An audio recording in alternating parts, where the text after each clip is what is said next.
ഇപ്പൊ ചതി സബ്ജക്റ്റിൽ ഞാൻ ഒരുപാട് കോംപ്രമൈസ് ചെയ്യാൻ പോയിട്ടുണ്ട്. ഞാൻ ഗിംബൽ ഉപയോഗിച്ചിട്ടില്ല, ട്രൈപാഡ് ഉപയോഗിച്ചിട്ടുണ്ട്, ട്രൈപാഡ് ഞാൻ ഉപയോഗിച്ചിട്ടുണ്ട്. ഈ പറഞ്ഞ പോലെ ബാക്കി ടെക്നിക്കൽ സൈഡിലുള്ള കാര്യങ്ങളൊന്നും ഞാൻ ഉപയോഗിച്ചിട്ടില്ല. അതൊരു റാൻഡമായിട്ട് എടുത്ത ഷോട്ടുകളാണ്. കാരണം അത് അങ്ങനത്തെ ഷോട്ടാണ് അവൻ്റെത്. 5 മിനിറ്റ് 6 മിനിറ്റിന്റെ ഷോർട്ട് ഫിലിമേ ഉള്ളത്. പക്ഷെ ഞാനത് ചെയ്തു എന്ന് പറഞ്ഞാൽ എനിക്ക് ഇവരെ വെച്ചിട്ട് ചെയ്തിട്ട് എനിക്ക് ഇൻട്രസ്റ്റ് കൂടാണ്. കാരണം കുറഞ്ഞു പോയി. ഒരു സിനിമ എടുക്കാറുണ്ട് എനിക്ക് ഇവർ രണ്ടുപേരും വെച്ചിട്ട്. ആദർശിനെയും വിഷ്ണുവിനെയും വെച്ചിട്ട് എനിക്ക് ഒരു സിനിമ ചെയ്യാറുണ്ട്. വിഷ്ണു കുഴപ്പമില്ലാത്ത ആർട്ടിസ്റ്റ് തന്നെ. പക്ഷെ ഇപ്പോഴും ഈ പറഞ്ഞ പോലെ ചില കോമാളികളിൽ നടക്കുന്നു.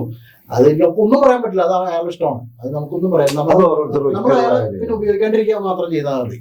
അത് അയാളുടെ ആദർശിനെ വെച്ചിട്ട് ഇപ്പൊ എന്റെ അടുത്ത് പ്രൊഡ്യൂസർ വരെ പറഞ്ഞത് ആദർശിനെ ആ പയ്യനെ കൊള്ളാം. അതുപോലെ തന്നെ ബ്രൈറ്റിന്റെ കേസ് പറഞ്ഞു എന്റെ അടുത്ത്. അങ്ങനെ പല ആൾക്കാർ എന്നെ കാണുമ്പോൾ പറയുന്നുണ്ട് ഈ കേസ്, ചതിയെ കുറിച്ച് പറയുന്നുണ്ട്. ഞാൻ ലാലു സാറിന് അയച്ചു കൊടുത്തിട്ടുണ്ടായിരുന്നു. ലാലു സാർ ഓക്കെ പറഞ്ഞു. ബിബിൻ ജോർജിന്റെ മാനേജർക്ക് ഞാൻ അയച്ചു കൊടുത്തു, രവിചേട്ടൻ അയച്ചു കൊടുത്തു. രവിചേട്ടനും കുഴപ്പമില്ല, ഇഷ്ടപ്പെട്ടു. 2-3 കുറെ സിനിമാക്കാർക്കൊക്കെ അയച്ചു കൊടുത്തു, കുഴപ്പമില്ല എന്ന് പറഞ്ഞു. അപ്പോഴെനിക്കൊരു കാര്യം മനസ്സിലായത്, കാര്യം ചതി എന്ന് പറഞ്ഞ വർക്ക് വലിയ ഫേമസോ കാര്യങ്ങളൊന്നുമില്ല. ഞാൻ സ്പീഡ് വർക്കൊന്നുമില്ല. ഞാൻ എന്റെ കഴിവനുസരിച്ച് എനിക്കുള്ള ബഡ്ജറ്റിൽ ഞാൻ ചെയ്ത വർക്കാണ്. എന്റെ ശമ്പളം വെച്ചിട്ട് ഞാൻ ചെയ്ത വർക്കാണ് അത്. ആരും പ്രൊഡ്യൂസ് അങ്ങനെ കഴിവ് ചെയ്തിട്ടൊന്നുമില്ല. വിഷ്ണു എന്നെ സഹായിച്ചിട്ടുണ്ട്. എന്തായിക്കോട്ടെ, വിഷ്ണു എന്നെ സഹായിച്ചിട്ടുണ്ട്. ഇപ്പൊ ഈ പറഞ്ഞ പോലെ അവന്റെ വണ്ടി കൊന്നു, അവന്റെ ഓട്ടം വന്നിട്ടുണ്ട്. അവൻ നല്ല രീതിയിൽ നമ്മളോട് സഹകരിച്ചിട്ടുണ്ട്. ഞാൻ പറയും അതിപ്പോ എന്തായാലും അലൻ ജോസ് എന്നെ സഹായിച്ചിട്ടുണ്ട്, ഇല്ലാന്ന് ഞാൻ പറയില്ല. അലൻ ജോസ് നമുക്ക് ഈ പറഞ്ഞ 2-3 സഹായികൾ സഹായിച്ചിട്ടുണ്ട്. പക്ഷെ അവന്റെ ഞാൻ അങ്ങനെ സഹായം മേടിക്കാൻ വേണ്ടി ഞാൻ ചെയ്തിട്ടില്ല. പക്ഷേ ഈ ജംഗിൾ സുന്ദരിയുടെ വന്നതോടുകൂടി എനിക്ക് 10,000 രൂപ തരാന്ന് പറഞ്ഞാണ്. പക്ഷെ അതെനിക്ക് കിട്ടിയില്ല. പോട്ടെ, ഞാൻ ആ കാശ് വേണ്ടാന്ന് വെച്ചു. എന്നിട്ടും പിന്നെ നമ്മുടെ ഒരു ചതി എന്ന് പറയുന്ന വർക്ക് ഇറങ്ങിയപ്പോ ഇവൻ അതിൽ അഭിനയിച്ച പെൺകുട്ടിയെ കുറച്ച് മോശമായിട്ട് പറഞ്ഞപ്പോഴൊക്കെയാണ് അതാണ് സംഭവം. ശരിക്കും അതൊക്കെയാണ് വിഷയങ്ങൾ. വഴുക്കല്ല, അത് വഴുക്കല്ല. അത് ചില സമയത്ത് ചേട്ടനാലും ചിലപ്പോ കൈവിട്ടു പോകും. മനുഷ്യനല്ലേ ഒരുപാട് പേര്. അപ്പൊ അലൻ ജോസ് എന്ന് പറഞ്ഞ വ്യക്തിയെ തല്ലിയിട്ട് എനിക്ക് വലിയ പേരെടുക്കേണ്ട ആവശ്യമൊന്നുമില്ല. ഞാൻ അതിന് വലിയ സന്തോഷവാനൊന്നുമില്ല. ആ സംഭവം സംഭവിച്ചു വേണ്ട. ഈ ഫുട്ബോളിന്റെ കേസ് തന്നെ ഞാൻ ഫുട്ബോൾ വെച്ച് അടിച്ചു എന്ന് പറഞ്ഞ കേസ് കൊടുക്കാൻ പോയേക്കണം.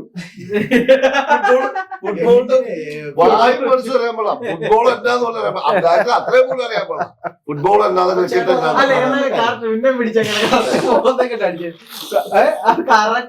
പെനാൽറ്റി ഷൂട്ട് ഔട്ടല്ലേ, അതിപ്പോ പറയാൻ പറ്റുമോ? എന്റെ ഫ്രണ്ട് അത് കറക്റ്റ് കൃത്യമായിട്ട് അത് ഒപ്പിയെടുത്തു. ഒപ്പിയെടുത്തു. അത് കാരണം ബില്യൺ കണക്കിന് കണ്ടൂല. അല്ല, എനിക്കും അങ്ങനെ അടി കിട്ടിയിട്ടുണ്ട്. എന്റെ വായിലൊക്കെ നെഗറ്റീവ് ഇമ്പാക്ട് എന്ന് പറഞ്ഞ സാധനം അത് കോണ്ടന്റിന് ഓക്കെയാണ്. അല്ല, ചേട്ടൻ പറഞ്ഞൊരു പോയിന്റ് ഉണ്ട്. അല്ല, വിനീതേട്ടൻ പറഞ്ഞ ഒരു പോയിന്റ് ഉണ്ട് കേട്ടോ. ഈ പെരേര ബിഗ് ബോസിൽ കയറാൻ വേണ്ടിയിട്ടാണ് ഈ പരിപാടി മൊത്തം ചെയ്തത്. അപ്പൊ ഇവനെ ബിഗ് ബോസിൽ എടുത്താൽ നാളെ വരുന്ന പുതുതലമുറ ആൾക്കാര് ഇതേപോലെ ഇവനെ പോലെ നെഗറ്റീവ് ഇമേജ് ഉണ്ടാക്കി ഇങ്ങനെ കാണിച്ചു കഴിഞ്ഞാൽ എന്നുള്ള രീതിയിൽ ആൾക്കാർ പല പല ഇപ്പൊ ഞാൻ ഇവനെ തല്ലിക്കഴിഞ്ഞ ഞാനിപ്പോ ഇവനെ എനിക്കൊരു പേടിയൊന്നുണ്ടായിരുന്നു. കാരണം ഞാനിപ്പോ അലൻ ജോസായിട്ട് ഈ വിഷയം ഉണ്ടായി. ഇതിനു മുമ്പും പല വിഷയങ്ങളും പ്രാങ്ക് എന്ന രീതിയിലാണ് പോയിട്ടുള്ളത്. അല്ലെങ്കിൽ അവനെ പറ്റിക്കാൻ വേണ്ടി എടുത്ത വീഡിയോസ് എന്ന രീതിയിൽ, അല്ലെങ്കിൽ അവനെ പറ്റിച്ചു വീഡിയോസ് കണ്ടന്റ് ആണ്. പക്ഷെ ഞാൻ ചെയ്ത ഒരു സാഹചര്യം എന്ന് പറഞ്ഞാൽ അതുണ്ടായ സംഭവമാണ്. ഈ സംഭവത്തിന് ശേഷം അലൻ ജോസ് എന്ന് പറഞ്ഞ വ്യക്തി വേറെ സ്ഥലത്ത് എത്തിക്കഴിയുമ്പോൾ ഒരു 3-4 പേര് തീരുമാനിക്കാണ്, ഞങ്ങൾ അവരുടെ യൂട്യൂബ് ചാനൽ ഒരു ടീം തീരുമാനിക്കുകയാണ്, എടാ ഇവനെ തല്ലിക്കഴിഞ്ഞ് ഇത്രയും പേര് കാണും, നമ്മളൊരു 3-4 പേര് ഇത് ഷൂട്ട് ചെയ്താൽ മതി എന്ന് തീരുമാനിച്ച അലൻ ജോസ് എന്ന് പറഞ്ഞ വ്യക്തിക്ക് പിന്നെ പുറത്തിറങ്ങാൻ പറ്റത്തില്ല. ആ ഒരു പേടി എനിക്കുണ്ടായിരുന്നു. കാരണം അടിക്കുന്നതിന് മുന്നേ 2-3 പേര് തല്ലാൻ പിടിച്ചായിരുന്നു. അല്ല, ആ കഥ ഞാൻ അധികം പറയുന്നില്ല. പക്ഷെ അവന്റെ സ്വഭാവത്തിന് കുറച്ചൊക്കെ മാറാനുണ്ട്. അവൻ ശരിയാ, ഒരുപാട് ഫുഡ് മേടിച്ച് തന്നിട്ടുണ്ട്, ഒരുപാട് ഹെൽപ്പ് ചെയ്തിട്ടുണ്ട്. അതേപോലെ ഞാനും ഞങ്ങളെ PR ചങ്ക് കണക്കിന് കൂടെ കാറിലൊക്കെ എവിടെ വേണേലും അവനെ കൊണ്ടുപോകും. പക്ഷെ അവന് നന്ദി എന്ന് പറയുന്ന സാധനം ചില സമയത്തില്ല. വിഷയം ഞാൻ പറയാം, അവൻ ഇനിയും തിരുത്തി പോരാൻ സമയമുണ്ട്. പക്ഷെ എന്താ പ്രശ്നം എന്ന് വെച്ച് കഴിഞ്ഞാൽ പുള്ളിക്കാരന് കഥ അറിയാതെ ആട്ടം കാണാന്നുള്ളൊരു പഴഞ്ചൊല്ലുണ്ട്.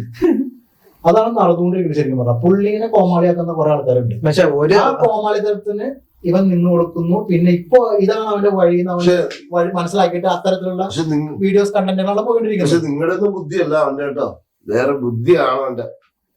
നെഗറ്റീവ് ഉണ്ടാക്കാൻ നെഗറ്റീവ് ഉണ്ടാക്കാൻ നാളെ എനിക്ക് ഈ ലുലുവിന്റെ അവിടെ പോയതുകൊണ്ട് എനിക്ക് 4 ആ നെഗറ്റീവ് പേരെ അല്ല ഉദ്ദേശിച്ചത്, അല്ല വേറെ ബുദ്ധിയാണ് അവന്റെ ചിന്തകളും പെരുമാറ്റങ്ങളും വേറെ രീതിയാണ്. ഇപ്പൊ നാളെ ഇടയ്ക്ക് അവന് സത്യം പറഞ്ഞ ഇടയ്ക്ക് അവന് 50 വയസ്സുള്ള ആളെ ബുദ്ധിയാണ്, സത്യം. ചില സമയത്ത് 5 വയസ്സുള്ള ബുദ്ധി.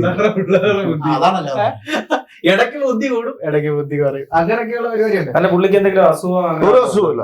ഇതൊക്കെ പറയുന്നുണ്ട്. ഞാൻ ഇപ്പൊ ഈ ചെയ്യാൻ പോകുന്ന വർക്ക് പോലും ഇപ്പൊ ഞാൻ ശരിക്കും പറയാൻ മര്യാദക്കുള്ള ഒരു ആർട്ടിസ്റ്റ് ആണെങ്കിൽ ഇവനെ വെച്ചപ്പോ ചതിയിൽ അവൻ ഉണ്ടാവേണ്ടതായിരുന്നു. നല്ലൊരു പോലീസ് വേഷം ഞാൻ കൊടുക്കാൻ പ്ലാൻ ചെയ്തത്. പക്ഷെ അതിൽ എന്നെ പറഞ്ഞു കഴിഞ്ഞപ്പോ എന്റെ കൂടെ ഉള്ളവർ എന്നെ പറഞ്ഞാൽ അങ്ങനെ ചെയ്യും. ഞാൻ പറഞ്ഞായിരുന്നു, ഞാൻ ചതിയിൽ പറഞ്ഞായിരുന്നു, എടാ അവനൊരു പോലീസ് വേഷം ഉണ്ട്.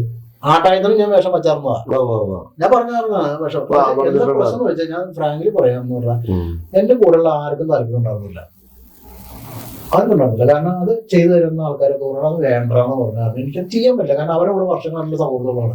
എന്തുകൊണ്ട് അവർ വേണ്ടാന്ന് പറയുന്നു ഇവര് ചിന്തിക്കുന്നില്ല. ഇപ്പൊ എന്നെ ഒരാൾ വേണ്ടാന്ന് പറഞ്ഞാൽ, എന്നെ ഒരു 5 പേര് വേണ്ടാന്ന് പറഞ്ഞാൽ ഞാൻ ചിന്തിക്കണം എന്താണ് അവർ എന്നെ കുറിച്ച് അങ്ങനെ വേണ്ടാന്ന് പറയുന്നതിന്റെ കാരണം. അതെന്തെങ്കിലും കാരണം എന്താന്ന് എനിക്ക് മനസ്സിലാക്കി കഴിയുമ്പോൾ ഞാൻ എന്താ ചെയ്യേണ്ടത്, അത് തിരുത്താൻ ശ്രമിക്കുക. ഇനിയാണ് ഞാൻ അങ്ങനെ പോയത് ശരിയാവില്ല, എനിക്കൊരു ആർട്ടിസ്റ്റാണ്, എനിക്ക് ഇത്ര ഫെയിം ഉണ്ട്, ഞാൻ എന്തുകൊണ്ടും നല്ലൊരു ആർട്ടിസ്റ്റ് ആയി കൂടാ, എനിക്കുള്ള ഇത്രയും ഈ പറഞ്ഞ പോലെ എനിക്കുള്ള ഇത്രയും എന്താ പറയാ ആൾക്കാരുടെ മുമ്പിൽ നെഗറ്റീവ് ഇമേജസ് എനിക്ക് മാറ്റി പിടിക്കണം. ആ ചിന്ത 3 വർഷമായിട്ട് ഇല്ലെങ്കിൽ പിന്നെ എന്ത് ചെയ്യാൻ പറ്റും? അപ്പൊ അതെന്താ 3 വർഷമായി, ഇവൻ 3 വർഷമായില്ല, 2 വർഷമായിട്ടേ ഉള്ളൂ. 6 ഇവനെ കൊണ്ടുവന്നത്. പക്ഷെ ഇവനെ കൊണ്ട് ഒരു ഉപകാരം ഉണ്ട് കേട്ടോ. എന്താന്ന് വെച്ച് കഴിഞ്ഞപ്പം റീച്ച് ഇല്ലാത്ത ഞാൻ കുറെ വീഡിയോസ് ഉണ്ടായിരുന്നു. ഈ ഇൻസ്റ്റയിൽ ഏറ്റവും കൂടുതൽ വീഡിയോസ് വന്നേക്കുന്നതെന്ന് പറഞ്ഞു കഴിഞ്ഞാൽ ഇൻസ്റ്റയിൽ ഒരു വീഡിയോ വന്നു, അതായത് നിന്റെ മനസ്സിൽ ആരെങ്കിലും കൊണ്ടോടി എന്ന് ചോദിച്ചിട്ട് പെരേര ഓടി വരുന്നതാണ്. അതിന്റെ അകത്ത് നോക്കിക്കഴിഞ്ഞാൽ ആ പെമ്പിള്ളാറൊക്കെ വീഡിയോക്കകത്ത് നോക്കിക്കഴിഞ്ഞാൽ ഒരു വീഡിയോയ്ക്കും റീച്ച് ഇല്ല. ഇവന്റെ വീഡിയോ എന്ന് പറയുന്നത് റീച്ച്. ആ കാര്യത്തിൽ പെരേരെ കൊണ്ട് ഗുണമുണ്ട്. റീച്ച് വേണ്ടി മാത്രമാണ് പെരേരനെ ഉപയോഗിക്കുന്നത്. അതിനുവേണ്ടി അവൻ കണ്ടന്റുകൾ ഉണ്ടാക്കിക്കൊണ്ടേയിരിക്കും. പിന്നെ അവൻ സൂപ്പർ മാർക്കറ്റ് തുടങ്ങട്ടെ അല്ലെ? സൂപ്പർ മാർക്കറ്റ് തുടങ്ങി കഴിഞ്ഞാൽ എനിക്ക് പകുതി കാശിന് സാധനം തരുമെന്ന് അവൻ പറഞ്ഞു. 50 കൊല്ലം കഴിയുമ്പോഴത്തേക്ക് അവന് മലയാള സിനിമയിൽ ഫസ്റ്റ് അവസരം കൊടുത്തത് ഉമർലിലുമാണ്. ഒന്ന് ആലോചിച്ച് നോക്ക്, എന്തുകൊണ്ടാ പുള്ളി രണ്ടാമത് വിളിച്ചു കൊടുത്തില്ല? അവന് പറ്റിയ ക്യാരക്ടർ ഇല്ല. വിഷ്ണുവാണ് മറ്റേ മഴവിൽ മനോരമ കൊടുത്തത്. ആ സീരിയലിന്റെ ഡയറക്ടർ എനിക്ക് പരിചയമുള്ള ഒക്കെ പഠിച്ചത് എല്ലാം വിഷ്ണുവാണ്.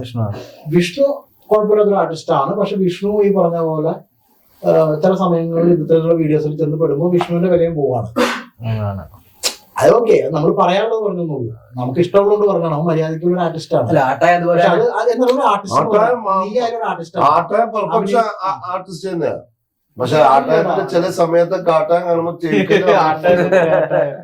ആട്ടാൻ കഴിഞ്ഞ ദിവസം പറഞ്ഞിട്ടില്ലേ, ആട്ടാൻ പറയാ ബിഗ് ബോസിൽ കയറാൻ വേണ്ടി ഞാൻ ഇപ്പൊ ആക്റ്റീവ് ഉണ്ടായിക്കൊണ്ടിരിക്കുന്നത്. ഏതാ ഒരു തള്ളേനെ എടുത്ത് പൊക്കണതും മറ്റേ ലിപ് ലോക്ക് ചെയ്തതും.